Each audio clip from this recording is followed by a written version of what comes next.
Okey, Assalamualaikum warahmatullahi wabarakatuh.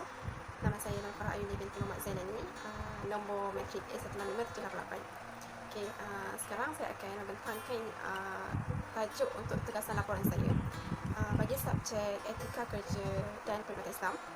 Okey, dan untuk tugasan ini saya memilih tajuk amalan tidak beretika dalam kalangan pekerja dan cara untuk mengatasi masalah tersebut.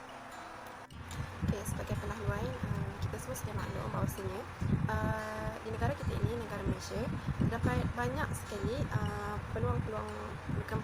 bidang-bidang pekerjaan yang kita boleh dapati. Okay, dan bidang-bidang pekerjaan ini tidak kira lah sama ada mereka daripada sektor swasta ataupun sektor kerajaan ataupun mereka yang bekerja sendiri. Okey, sekarang saya akan bercakap tentang kenapa manusia ini sangat memerlukan kepada pekerjaan. Okay, maksudnya kenapa manusia sekarang berlomba-lomba atau berkejar-kejar untuk mencari pekerjaan. Okay, seperti yang kita tahu, manusia ni semuanya sama. Okay, kita kerja untuk sesuatu, kita kerja untuk mendapatkan wang ataupun gaji daripada pekerjaan yang kita lakukan, ya. Okay, sebab apa?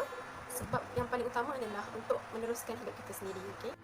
Jadinya apabila manusia ini memerlukan kepada pekerjaan, okay, jadi perkara penting yang perlu kita semua tahu dalam kalangan pekerja ini, okay, betapa pentingnya untuk seseorang yang bekerja itu untuk mengamalkan etika kerja Islam. Okay, sekarang kita akan cakap tentang apa itu etika kerja. Kenapa etika kerja ini penting untuk diamalkan dalam kalangan pekerja. Okay? Tidak kira lah pekerja itu daripada pekerja bawahan ataupun pihak atasan. Okay? So, etika ini yang penting. Jadi, pengertian etika Islam ini banyak sebenarnya pengertian dia. Tapi antaranya ialah etika ini berasal daripada perkataan Yunani, iaitu ethos, yang bermaksud watak. Okay, ulama Islam tersohor juga ada mengutarakan apa itu etika Islam. Okay? Dan sebagai contoh, Imam Al-Ghazali menyatakan atau mengutarakan bahawasanya etika Islam itu adalah dengan cara mengabdikan diri kepada Allah. Manakala Ibnu Katsir pula mengutarakan bahawasanya etika Islam itu adalah orang yang berpegang pada amanah. Okay, sekarang saya teruskan dulu dengan faktor-faktor yang menyebabkan wujudnya amalan tidak beretika dalam kalangan pekerja. Okay, daripada research yang saya buat, yang saya dapati, okay, antara faktor yang wujudnya amalan tidak beretika ini adalah dengan adanya sikap pengurus dan kegagalan pengurus bertindak sebagai role model. Okay, di sini bermaksud pengurus dalam sesebuah syarikat ataupun sesebuah bidang pekerjaan itu sendiri tidak menunjukkan sikap yang baik ataupun contoh teladan yang baik terhadap pekerja bawahannya. Okay, yang kedua pula ialah ketiadaan rangka kerja, matlamat yang tidak jelas dan kurangnya komitmen organisasi dalam mewujudkan kesedaran moral. Okay, maksudnya kat sini pekerjaan itu mungkin secara just on surface, maksudnya tidak ada rangka kerja, tidak ada matlamat yang terperinci. Maksudnya setiap pekerjaan itu perlu ada visi, misi, matlamat. Okay? Jadinya pekerja-pekerja pun jelas apa matlamat yang perlu dicapai dalam setiap syarikat itu sendiri. Okay, selain itu juga bukan pihak atasan saja, mungkin juga pekerja-pekerja sendiri mereka tidak ada kurangnya komitmen untuk bekerja sama dalam mengamalkan etika kerja Islam itu sendiri. Okay? Mungkin ada pekerja yang pentingkan diri ataupun mereka merasakan dalam dunia pekerjaan sekarang tidak penting untuk mengamalkan etika kerja Islam. Jadinya mungkin kejadian pecah amanah ataupun songlap duit syarikat itu adalah perkara biasa ataupun perkara yang telah banyak berlaku pada zaman kita sekarang. Okay, seterusnya disebabkan ketiadaan agensi pemerhati untuk memantau tindakan agensi penguatkuasa. Okay, ketiadaan agensi pemerhati. Okay, maksudnya di sini perlunya ada seseorang ataupun pegawai yang bertanggungjawab untuk memerhati pekerja-pekerja dalam melakukan pekerjaan mereka. Okay, sebagai contoh yang boleh ambil adalah seperti guru, cikgu. Mereka akan dinilai oleh seseorang yang bertanggungjawab ataupun yang diberi kuasa untuk menilai di dalam kelas ketika cikgu-cikgu ini mengajar. Sebagai contoh, cikgu-cikgu ini akan dinilai bagaimana cara ataupun teknik yang digunakan untuk mengajar pelajar-pelajar tersebut. Untuk supaya pelajar-pelajar ini fokus dalam kelas ataupun memastikan pelajar ini mendapatkan keputusan peperiksaan yang baik. Nak dikatakan di sini bahawasanya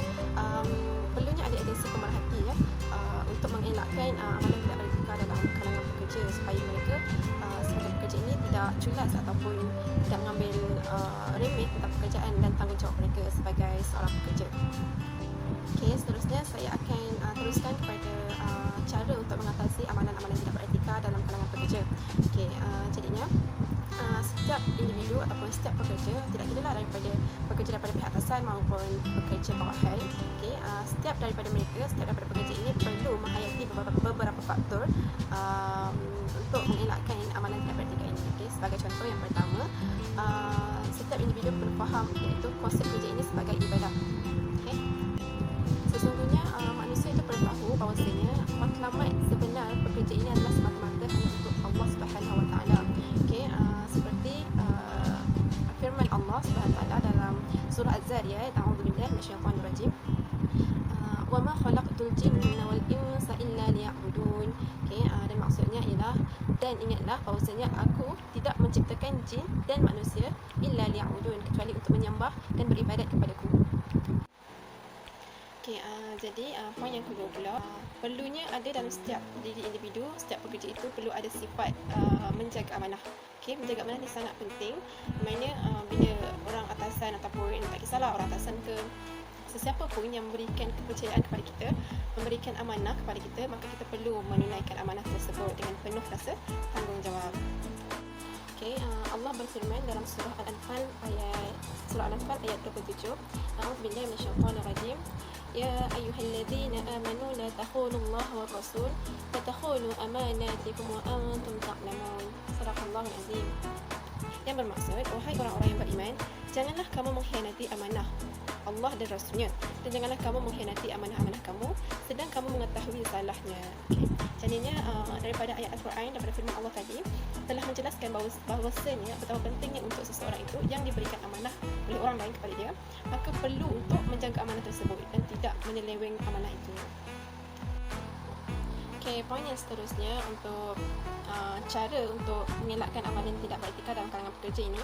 Okey, jadinya kita perlu adanya borang pengakuan ya. Okey, jadinya penggunaan borang pengakuan ini perlu ditandatangani oleh setiap pekerja. Okey, dan dengan menggunakan borang pengakuan ini, pekerja akan terdorong untuk berlaku jujur. Okey, untuk berlaku jujur, amanah dan sebagainya. Mereka perlu menyatakan sekiranya mereka melihat kesalahan ataupun perkara-perkara yang bercanggah dengan peraturan dalam syarikat tersebut, dan perlu memberitahu pihak atasan, bukan menyembunyikan perkara tersebut. Itu adalah salah satu kejujuran yang perlu dilakukan oleh para pekerja. Kesan untuk sentiasa berkata benar ataupun berlaku jujur, telah Allah berfirman dalam surah Al-Ahzab ayat 70, iaitu a'udzubillahi minasyaitonir rajim, ya ayyuhalladzina amanu taqullaha wa qulu qawlan sadidan. Maksudnya, wahai orang-orang yang beriman, bertakwalah kepada Allah dan katakanlah perkataan yang benar, yang tepat dalam segala perkara. Okey, jadinya di sini maksudnya perlunya berlaku jujur, dan penggunaan borang pengakuan itu yang ditandatangani oleh pekerja akan mendorong para pekerja ini untuk berlaku jujur dan amanah dalam setiap pekerjaan yang mereka lakukan.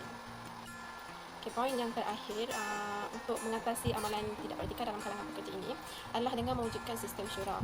Okay, seperti yang kita tahu, kebanyakan ataupun hampir ke semua tempat-tempat kerja ataupun syarikat-syarikat, mereka pastinya akan mengadakan mesyuarat di mana akan dipanggil seluruh pekerja untuk duduk bersama-sama dan berbincang mengenai perkara yang boleh meningkatkan prestasi syarikat tersebut.